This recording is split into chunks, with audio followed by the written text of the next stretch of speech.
আজ থেকে শুরু হলো এসএসসি ও সমমান পরীক্ষা। সকাল 10টা থেকে শুরু হয়ে পরীক্ষা চলবে দুপুর 1টা পর্যন্ত। এবার নকলমুক্ত পরিবেশে পরীক্ষা দিতে জিরো টলারেন্স নীতি ঘোষণা করেছে শিক্ষা মন্ত্রণালয়।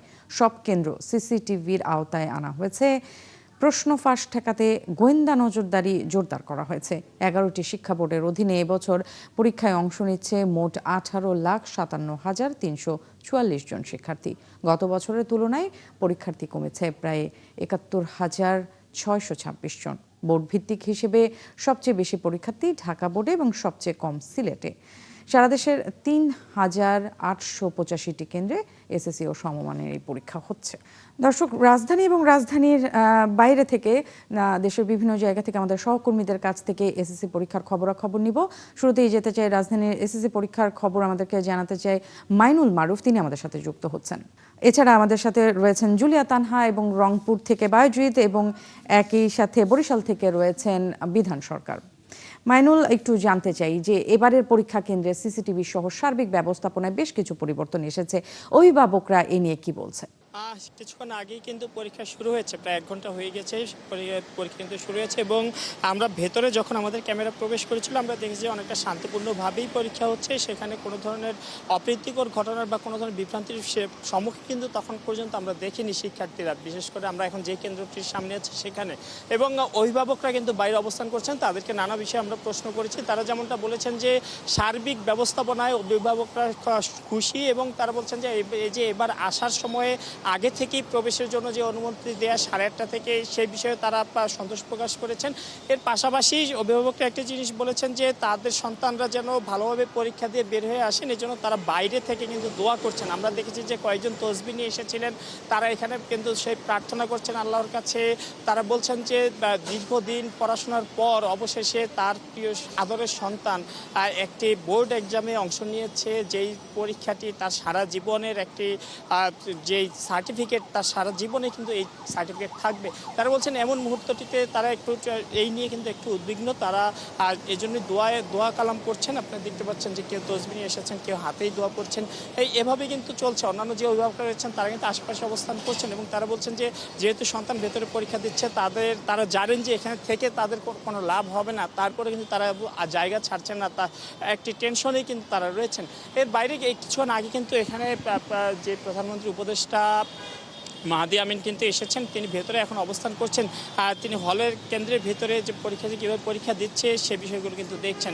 যেহেতু এবার একটু নিরাপত্তার ব্যাপারে একটু অন্যরকম ব্যবস্থা নেওয়া হয়েছিল, ভালোভাবে ব্যবস্থা নেওয়া হয়েছে, সে কারণে এবার মিডিয়া কিন্তু ভেতরে প্রবেশ করতে দেওয়া হচ্ছে না। আমরা বাইরে থেকেই কিন্তু বিষয়গুলোকে আমরা দেখছি, যা আমরা যেমনটা পাচ্ছি এখান থেকে সেভাবে কিন্তু তুলে ধরার চেষ্টা করছি। এবং ভেতরে কিন্তু এবার সিসিটিভি লাগানোর কথা ছিল, এবং সে অনুযায়ী লাগানো হয়েছে। এবং শিক্ষকরাও, আমরা ভেতরে যখন প্রবেশ করতে পেরেছিলাম একবার, তখন কিন্তু আমরা দেখেছি শিক্ষকরাও শিক্ষার্থীদের যদি কোনো সমস্যা হয় আর কোনো জিনিস যদি বুঝতে না পারেন, সে বিষয়ে কিন্তু শিক্ষকরা কিন্তু শিক্ষার্থীদের কিছুটা হলেও সাহায্য করার চেষ্টা করছেন, যাতে কোনো ধরনের ঝামেলায় না পড়েন যে পরীক্ষার্থীরা। এবং এখন পর্যন্ত কিন্তু বেশ শান্তিপূর্ণভাবে কিন্তু সব পরীক্ষা চলছে। শিক্ষার্থীরা ভেতরে পরীক্ষা দিচ্ছেন, বাইরে কিন্তু অভিভাবকরা কিন্তু অবস্থান নিয়ে সন্তানের জন্য দোয়া করছেন। সেটাই আসলে স্বাভাবিক। মাইনুল, আপনাকে ধন্যবাদ, আপনি সেখানে থাকুন। আমরা একটু জুলিয়ার কাছে যেতে চাই। জুলিয়া তানহা আমাদের সাথে যোগ দিচ্ছেন। জুলিয়া, একটু জানতে চাই যে আসলে আপনি এখন কোন কেন্দ্রে আছেন এবং সেখানকার ব্যবস্থাপনা নিয়ে একটু জানাবেন। আর শিক্ষামন্ত্রী এবার কোন কেন্দ্রে পরিদর্শনে যাচ্ছেন সে বিষয়ে কোনো তথ্য আছে কিনা আপনার কাছে? ন্যান্সি, আমি আছি মিরপুর বাংলা স্কুল অ্যান্ড কলেজের সামনে। আজকে যেমনটি আপনি বলছিলেন যে এসএসসি পরীক্ষার্থীদের কিন্তু বাংলা প্রথম পত্র পরীক্ষা দিয়ে কিন্তু তাদের এই এসএসসি পরীক্ষা আজকে শুরু হলো। এবং আপনি যেমনটি জানেন যে সারা দেশে 18 লাখেরও বেশি শিক্ষার্থী আসলে পরীক্ষা দিচ্ছেন। এবং যেমনটি গতকালকে নির্দেশনা ছিল যে যানজট এবং জনদুর্ভোগ কমাতে 8:30টার মধ্যে কেন্দ্রে প্রবেশ করতে পারবেন শিক্ষার্থীরা। সেই নিয়ম মোতাবেকই শিক্ষার্থী এবং অভিভাবকরা কিন্তু সকাল 8টা থেকেই আমরা দেখেছি তারা কেন্দ্রের আশেপাশে চলে এসেছিলেন, যাতে ভোগান্তি এড়াতে পারেন এবং যানজটের কবলে না পড়েন। এবং আমি যে কেন্দ্রে আছি আমি যেই কেন্দ্রে আছি সেই কেন্দ্রে শিক্ষার্থী এবং অভিভাবকরা তারা যেটি বলছিলেন কেন্দ্রে ঢোকার আগে, যে আসন খুঁজে পেতে তাদের আসলে কোনো সমস্যা হয়নি, তারা সুষ্ঠুভাবেই আসন খুঁজে পেয়েছেন। এবং অভিভাবকরা যেটি বলছেন যে এবার কেন্দ্রে একটি বাড়তি নজরদারি এবং কড়াকড়ির কথা শুরু থেকেই বলা হয়েছিল, সেটিতে তারা আসলে বেশ সন্তুষ্টি প্রকাশ করেছেন। তবে তারা যেটি বলেছেন যে যেহেতু এই ব্যাচের প্রথম এটি পাবলিক পরীক্ষা, সেটি নিয়ে আসলে তাদের মধ্যে কিছুটা দুশ্চিন্তা আছে, শিক্ষার্থীদের মধ্যেও আসলে দুশ্চিন্তা আছে। আমরা এরকম একজন অভিভাবকের সাথে একটু কথা বলতে চাই, ন্যান্সি, যার সন্তান কিন্তু পরীক্ষা দিচ্ছেন। আপনার কে পরীক্ষা দিচ্ছেন এবং প্রত্যাশা কেমন আপনি দেখছেন এবং প্রস্তুতি কেমন ছিল? প্রস্তুতি ভালো ছিল আলহামদুলিল্লাহ, আর প্রত্যাশা তো সব অভিভাবকদের ভালোই থাকে। দেখা যাক কি হয়, আশা করি ভালো হবে। প্রস্তুতি ভালো ছিল। এবার কেন্দ্রে কিন্তু প্রথমবারের মতো বাড়তি একটি কড়াকড়ি নিরাপত্তার ব্যবস্থার কথা বলা হয়েছে। কেন্দ্রে সিসিটিভি ক্যামেরা এবং ডিভাইস নিয়ন্ত্রণ সহ জ্যামারের কথাও বলা হয়েছে। এবং এই সিদ্ধান্তটিকে আপনি কিভাবে দেখছেন? এবং এটি অবশ্যই এটা ভালো সিদ্ধান্ত, অবশ্যই ভালো সিদ্ধান্ত। আর এখন শহর অঞ্চলে তো নকল টকল ওগুলি চলে না এখন। হ্যাঁ, আর এইসব সিস্টেমে এখন আর ওগুলি নাই, বাচ্চারাও সতর্ক। আর ডিভাইস, ইলেকট্রিক ডিভাইস তো নেওয়ার প্রশ্নই ওঠে না, ইলেকট্রনিক্স ডিভাইস কোনো ধরনের। ন্যান্সি, অভিভাবকরা যেমনটি বলছিলেন যে তারা কিন্তু আসলে এই পরীক্ষার যে সুষ্ঠু ব্যবস্থাপনা সেটি নিয়ে কিন্তু তারা বেশ সন্তুষ্ট। এবং আমরা যত অভিভাবকের সাথে কথা বলেছি এবং শিক্ষার্থীদের সাথে কথা বলেছি, তারা কিন্তু একই কথা বলেছেন। তবে একটাই পরীক্ষা শেষ হবে, পরীক্ষা শেষ হলে আসলে প্রশ্নপত্র কেমন ছিল এবং শিক্ষার্থীরা কেমন পরীক্ষা দিলেন সেটি আসলে বোঝা যাবে। সেটাই, তখন নিশ্চয়ই আপনার মাধ্যমে আমরা দর্শকদেরকে জানাতে পারবো প্রশ্নপত্র কেমন ছিল, পরীক্ষা কেমন হলো। একটু রংপুরে যেতে চাই। রংপুরের এসএসসি পরীক্ষার খবর রাখছেন সহকর্মী শাহ বায়েজিদ আহমেদ। বায়েজিদ, একটু জানতে চাই, এই বোর্ড পরীক্ষাগুলো একজন শিক্ষার্থীর জীবনে গুরুত্বপূর্ণ প্রভাব রাখে, কি বলছেন অভিভাবকরা, শিক্ষকরা? নেন্সি, আমি এই মুহূর্তে রংপুরের জেলা স্কুল সামনে রয়েছি। আমরা 10টার পরীক্ষা শুরু হওয়ার কিছুটা পর আমরা কিন্তু ক্যামেরা সহ আমরা যে কেন্দ্রে আমরা গিয়ে ভিতরে প্রবেশ করেছিলাম, সেখানে যারা শিক্ষার্থী ইতিমধ্যেই প্রশ্ন পেয়েছে তাদের সাথে ক্যামেরা ছাড়া কথা হয়েছে। যে তারা বলছেন যে তাদের প্রশ্ন কমন পড়েছে, পরীক্ষার প্রশ্নপত্র অনেকটা সহজ হয়েছে। এবং নেন্সি, এই যে কেন্দ্রের বাহিরে আপনি নিশ্চয়ই ছবিতে দেখতে পাচ্ছেন যে শিক্ষার্থীদের অভিভাবক তারা কিন্তু অবস্থান করছেন এবং তারা এখানে তাদের যে শিক্ষার্থী ভিতরে পরীক্ষা দিচ্ছেন তারা উদ্বেগ উৎকণ্ঠা নিয়ে তারা কিন্তু এখানে বসে আছেন এবং একটাই পরীক্ষা শেষ হবে সেটি নিয়েই তাদের যে শিক্ষার্থীদের বিষয় নিয়েই কথা বলছেন। আপনাকে জানিয়ে রাখি, রংপুর বিভাগে কিন্তু টোটাল পরীক্ষা দিচ্ছে 1,81,854 জন এবং এর মধ্যে নিয়মিত পরীক্ষার্থী 1,37,286 জন এবং অনিয়মিত পরীক্ষার্থী দিচ্ছে 44,378 জন। এবং শুধুমাত্র জিপিএ উন্নয়ন অর্থাৎ জিপিএ বাড়ানোর জন্য 190 জন শিক্ষার্থী পরীক্ষা দিচ্ছেন। এবং এই পুরো রংপুর বিভাগে দিনাজপুর শিক্ষা বোর্ডের অধীনে 2,810টি কেন্দ্রে 2,810টি শিক্ষা প্রতিষ্ঠানের শিক্ষার্থীরা 283টি কেন্দ্রে তারা পরীক্ষা দিচ্ছেন এবং পরীক্ষা যথারীতি শুরু হয়েছে। এবং অন্যান্য বারের তুলনায় এবারে পরীক্ষা কিন্তু কেন্দ্রের ভিতরে এবং বাহিরে করা নিশ্চিত নিরাপত্তা নেওয়া হয়েছে এবং রংপুর বিভাগে প্রায় 27টি শিক্ষা প্রতিষ্ঠানে সিসি ক্যামেরা দেওয়া হয়েছে। পাশাপাশি আইন শৃঙ্খলা বাহিনী মোতায়েন আছে এবং কোনো ধরনের অপ্রীতিকর ঘটনা না ঘটে সেটি সজাগ রয়েছেন। এবং নির্বাহী ম্যাজিস্ট্রেটগণ কেন্দ্রের ভিতরে এবং কেন্দ্রে কেন্দ্রে তারা ঘুরছেন এবং পরীক্ষা দিচ্ছেন। তো সব কিছু মিলে এই এবারের এসএসসি পরীক্ষা এবং সমমানের পরীক্ষা উৎসব মুখর হচ্ছে এবং রংপুরের যে মাদ্রাসাগুলো সেখানেও পরীক্ষা সুন্দরভাবে অনুষ্ঠিত হচ্ছে। নেন্সি, বায়েজিদ, আপনাকে ধন্যবাদ। আপনি আমাদেরকে জানাচ্ছিলেন আসলে সার্বিক ব্যবস্থাপনা নিয়ে। আমরা একটু বরিশাল যেতে চাই। বরিশালের এসএসসি পরীক্ষার খবর নিয়ে আমাদের সাথে এই মুহূর্তে যোগ দিচ্ছেন বিধান সরকার। বিধান, একটু জানতে চাই, এইবার আসলে এসএসসি পরীক্ষার যে ব্যবস্থাপনা সেখানে সিসিটিভি ক্যামেরা বসানো হয়েছে, সেই জায়গাটাতে আসলে অভিভাবকদের প্রতিক্রিয়াটা কেমন দেখছেন? আমরা কিছুক্ষণ আগে বরিশাল শিক্ষা বোর্ডের চেয়ারম্যান উনি এসেছিলেন, একটা পরীক্ষা কেন্দ্র পরিদর্শন করেছেন এবং তিনি বললেন যে তিনি চাচ্ছেন যে একেবারে একটা নকলমুক্ত পরিবেশ এবং সুষ্ঠু এবং সুন্দর পরিবেশের মধ্য দিয়ে এই এসএসসি পরীক্ষা এবার শেষ করতে চান, সমাপ্ত করতে চান। তো আপনাকে দেখাতে পারি একটা শুনশান নীরবতা, একটা চমৎকার একটা পরিবেশের মধ্যে দিয়ে এই যে ঐতিহ্যবাহী ব্রজমোহন স্কুলে এসএসসি পরীক্ষা শুরু হয়েছে এবং বরিশাল শিক্ষা বোর্ডের অধীনে আপনাকে যদি বলি যে এবারে এসএসসি পরীক্ষায় ৮১,৮৩১ জন পরীক্ষার্থী অংশ নিয়েছে। এর মধ্যে যদি বলি ৬ জেলায় ২১৬টি কেন্দ্র রয়েছে এবং ৪৩,৮৮৭ জন ছাত্রী রয়েছে এবং ৩৭,৯৪৪ জন আপনার এই ছাত্র রয়েছে এবং এবারও কিন্তু ছাত্রীরা কিন্তু এগিয়ে রয়েছে। এবং আপনাকে আরেকটি পরিসংখ্যান যদি দেই, শিক্ষা বোর্ডের পক্ষ থেকে যেটি জানানো হয়েছে যে এবারে কিন্তু অনিয়মিত পরীক্ষার্থী রয়েছে ১৯,৮২২ জন। তবে গেল বারে কিন্তু এই অকৃতকার্য হয়েছিল মনে করেন গণিত বা ইংরেজি এবং ৩৬,১৭৩ জন পরীক্ষার্থী আপনার এই যে অকৃতকার্য হয়েছিল, তাদের মধ্য থেকে কেবলমাত্র ১৯,৮২২ জন। আপনাকে বলতে পারি প্রায় ২০,০০০ পরীক্ষার্থী অংশ নিল, ১৬,০০০ পরীক্ষার্থী কিন্তু এবারও অংশ নেয়নি, যারা এবার এসএসসি পরীক্ষায় অংশ নেওয়ার কথা ছিল তারা নেয়নি। তো সব মিলিয়ে আপনাকে বলতে পারি নেন্সি বরিশালের পরিবেশ যে শুরুটা খুব সুন্দর হয়েছে এবং শিক্ষা বোর্ড চেয়ারম্যান যেটি বলছেন শেষটাও কিন্তু সুন্দর করতে চান এবং একটা নকলমুক্ত পরিবেশের মধ্য দিয়ে বরিশালে আপনাকে দেখালাম কিছুক্ষণ আগে যে ব্রজমোহন বিদ্যালয়ের এই কেন্দ্রটিতে খুব চমৎকার পরিবেশের মধ্য দিয়ে পরীক্ষা হচ্ছে এবং পরীক্ষা কেন্দ্রের আশেপাশে আপনাকে ধন্যবাদ। আপনার কাছে ফিরবো পরীক্ষা শেষ হলে। আপনাকে অনেক ধন্যবাদ আমাদেরকে বিস্তারিত জানিয়ে দেওয়ার জন্য। দর্শক, আমরা যেমনটা জানাচ্ছিলাম যে আমাদেরকে ঢাকা থেকে মাইনুল মারুফ এবং জুলিয়া তানহা আমাদেরকে জানাচ্ছিলেন, একই সাথে রংপুর থেকে বাইজিদ এবং বরিশাল থেকে জানাচ্ছিলেন বিধান। আমরা একটু যেতে চাই ঢাকার একটি কেন্দ্র পরিদর্শন শেষে মাহাদি আমিন কথা বলছেন, আমরা সেখানে সরাসরি একটু যেতে চাই। মুখ্যমন্ত্রীর নেতৃত্বে আমরা বলেছি আনন্দময় শিক্ষা ব্যবস্থা আমরা গড়ে তুলতে চাই।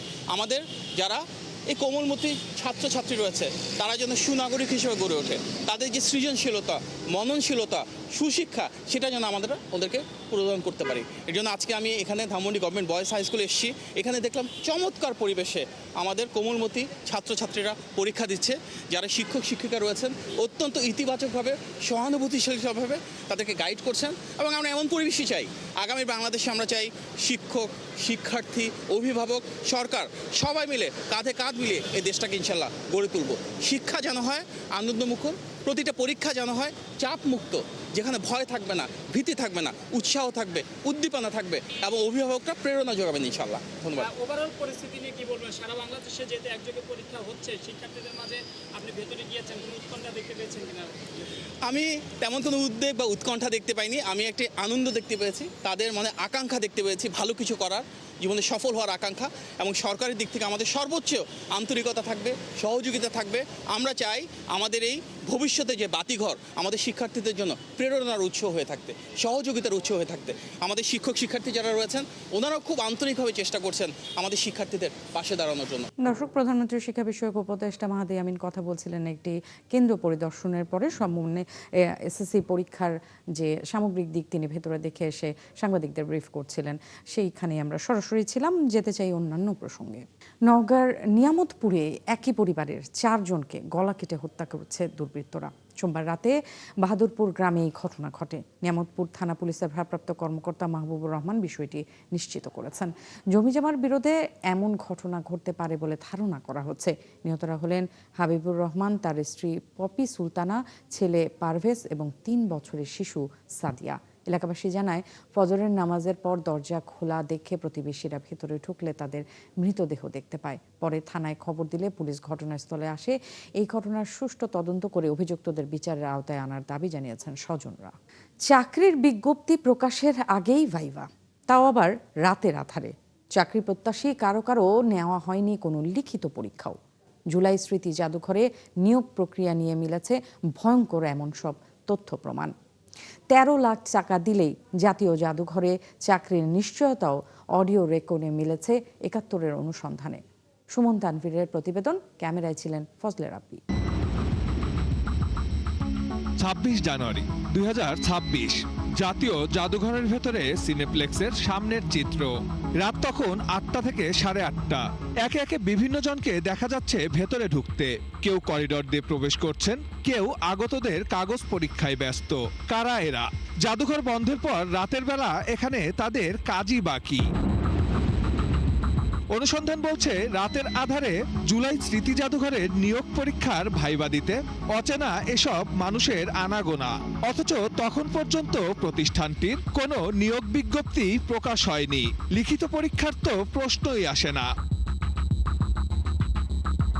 তথ্য বলছে গত ২৮ জানুয়ারি জুলাই স্মৃতি জাদুঘরে জনবল নিয়োগের বিজ্ঞপ্তি প্রকাশ করে সরকার, অথচ বিজ্ঞপ্তি প্রকাশের ২ দিন আগে থেকেই শুরু হয়ে যায় নিয়োগ কার্যক্রম। কোন বিধি বলে এমন কাণ্ড ঘটানো হলো তা জানতে জুলাই স্মৃতি জাদুঘরের প্রধান কিউরেটর ও জাতীয় জাদুঘরের মহাপরিচালক তানজিম ইবনে ওহাবের কার্যালয়ে আমরা, তবে তাকে পাওয়া যায় না।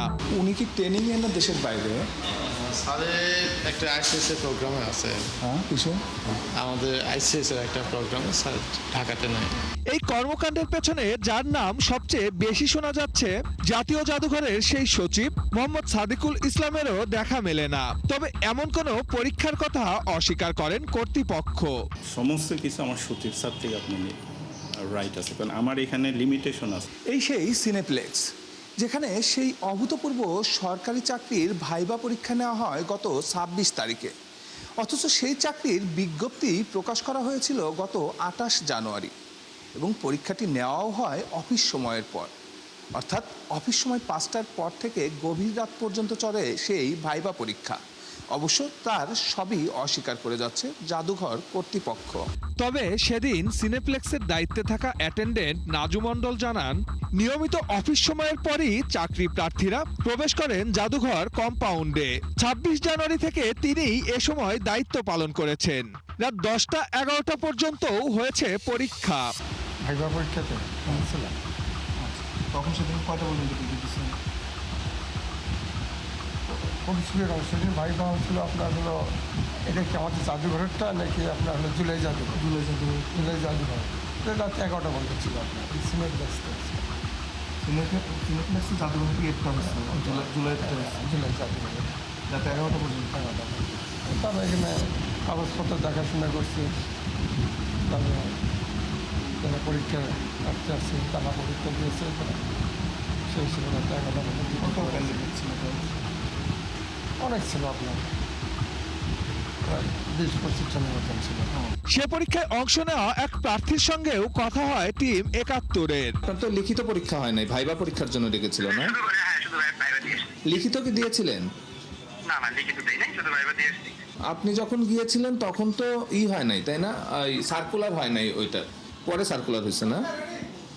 এগুলো তো আপনি সব জানেন, আমার কেন জিজ্ঞাসা করেন ভাই? মানে ৮টার দিকে ৮:৩০ দিকে আমার শেষ হয়েছিল, মানে একজন নিয়ে অনেক সময় লাগছে, তো অনেক কিছু জানতে চাওয়া হয়েছে, অনেক কিছু জানছে। অনুসন্ধান চলাকালে জাতীয় জাদুঘরের নিয়োগ প্রক্রিয়া নিয়েও দুর্নীতির প্রমাণ মেলে। ১৩ লক্ষ টাকা দিলেই চাকরির নিশ্চয়তা দিতে শোনা যায় জাতীয় জাদুঘর কর্মচারী ইউনিয়নের সাধারণ সম্পাদক সুমন মিয়াকে। সর্বনিম্ন ১৩ টাকা, আমি ১৩ টাকাতে বলে দিতে পারবো, ঠিক আছে, কিন্তু বেশিও লাগতে পারে। এটা কি পরীক্ষায় পাস হতে হবে নাকি পরীক্ষায় পাস না করলেও চলবে? Total package. ৮-এর মধ্যে কি কোনো কিছু করা যায় না, বাবু করা যায় না? আমি এখান থেকে যদি বলো যে ভাই এই ১০,০০০ টাকা কম, আমার পক্ষে আমি কথা বলতে পারবো না। কোন কর্তৃপক্ষের সহায়তায় এমন চাকরি দিচ্ছেন সুমন তা জানতে তার কক্ষে গিয়েও দেখা মেলে না।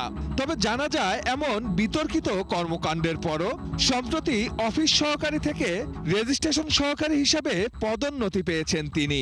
সুমন ভাই এই রুমেই বসেন? হ্যাঁ, এই রুমেই বসেন, এখন রুমে নেই। সুমন তানভীর, ৭১, ঢাকা।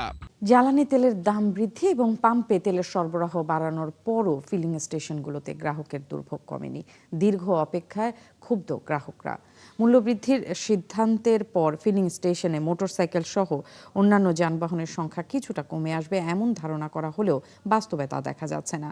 রাজধানীর বিভিন্ন পাম্পে দেখা গেছে তেল নিতে লাইনে দাঁড়িয়ে শত শত যানবাহন।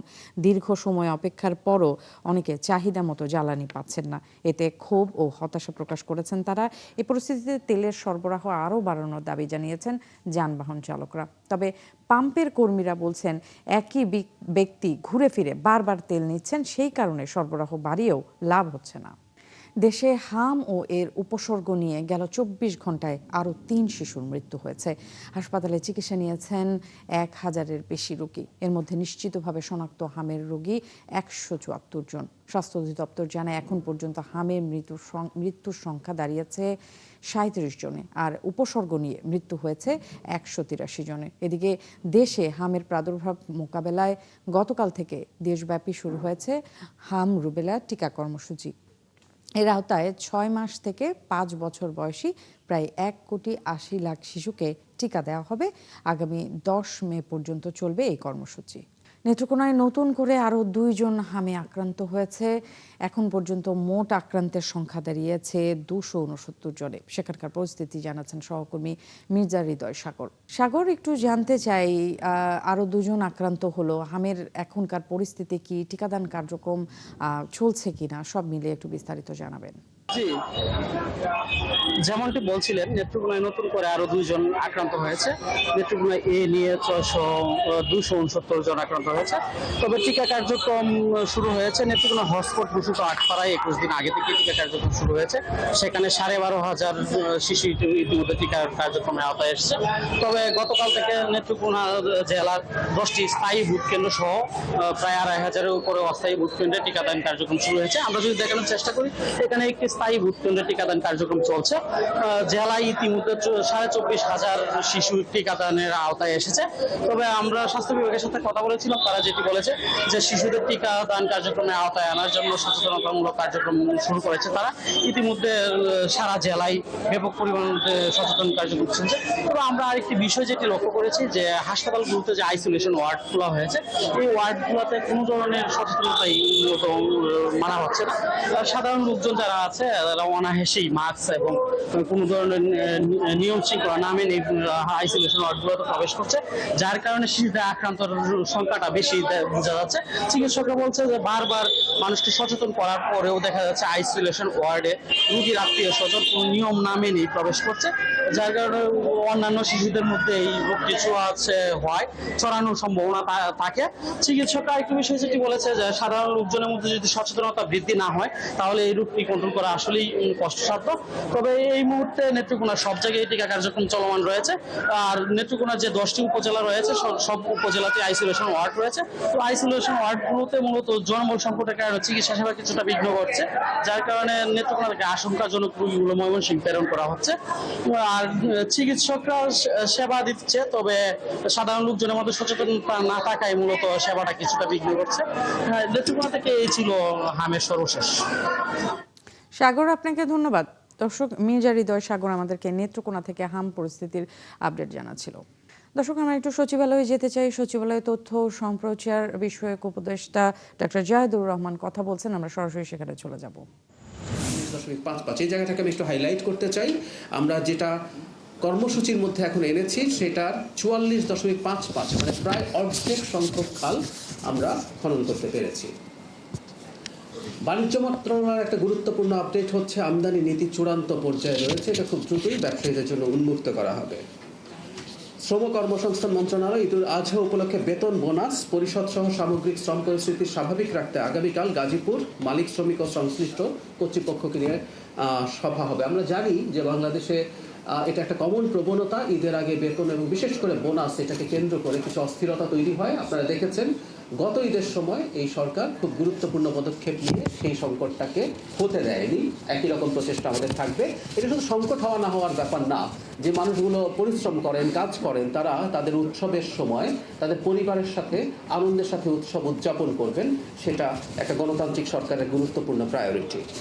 শিক্ষা ও প্রাথমিক শিক্ষা, এখানে অনেকগুলো উন্নয়ন প্রকল্প হচ্ছে, এর মধ্যে একটা খুবই উল্লেখযোগ্য আমরা উল্লেখ করতে চাই। দৃষ্টিনন্দন প্রজেক্ট এবং PTP 5 হাতে নিয়েছে, যার মাধ্যমে শ্রেণীকক্ষ বৃদ্ধি, ওয়াশরুম নির্মাণ, ডিজাইন পরিবর্তন এবং ফার্নিচার পরিবর্তনের মতো বড় কাজ করা হবে।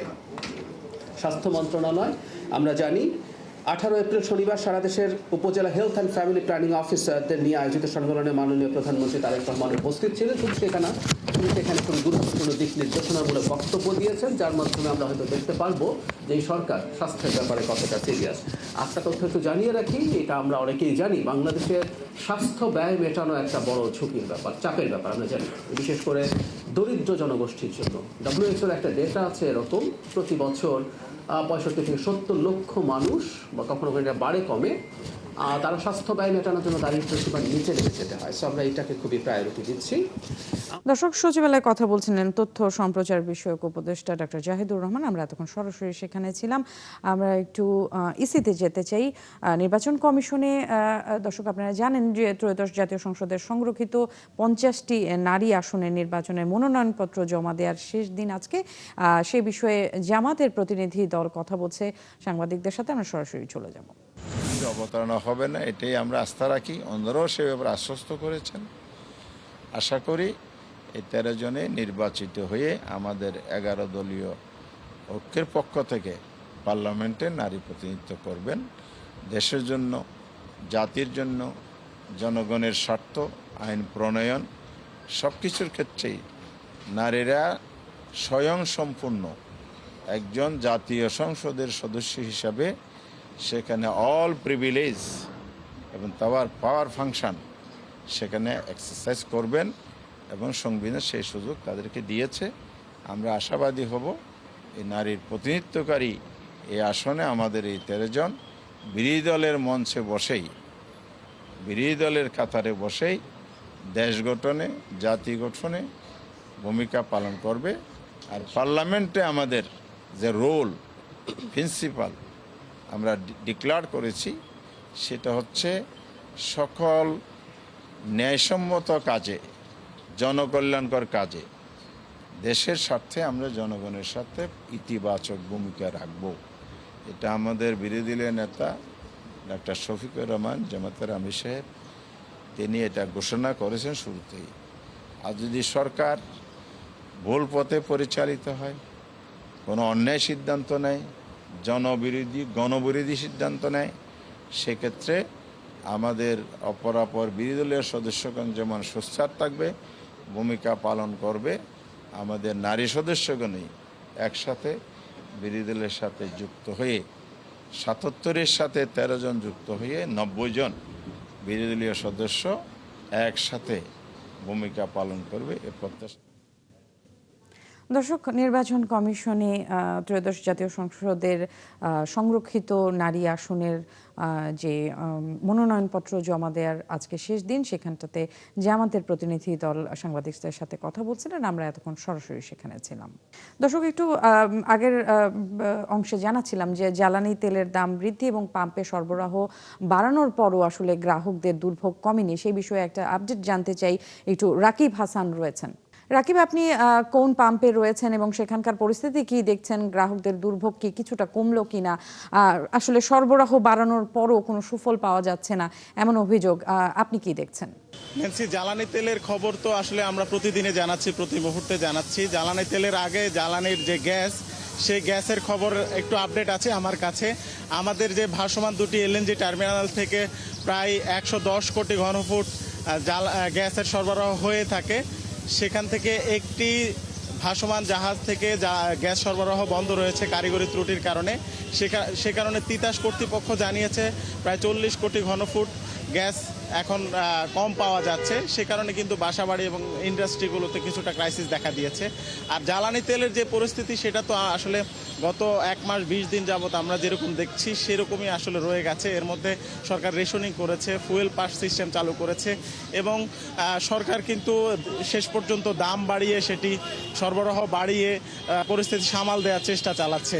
এখন এই মুহূর্তে আমরা যে পাম্পে আছি, শাহবাগের মেঘনা মডেল পাম্পে, এখানে প্রায় ফুয়েল পাস ছাড়া আসলে কোনো ধরনের মোটরসাইকেলকে আজকে জ্বালানি দেওয়া হচ্ছে না। সেই কারণে কিছুটা চাপ কমেছে, অর্থাৎ ফুয়েল পাস ছাড়া কোনো ধরনের মোটরসাইকেল এখানে প্রবেশ করতে হচ্ছে না।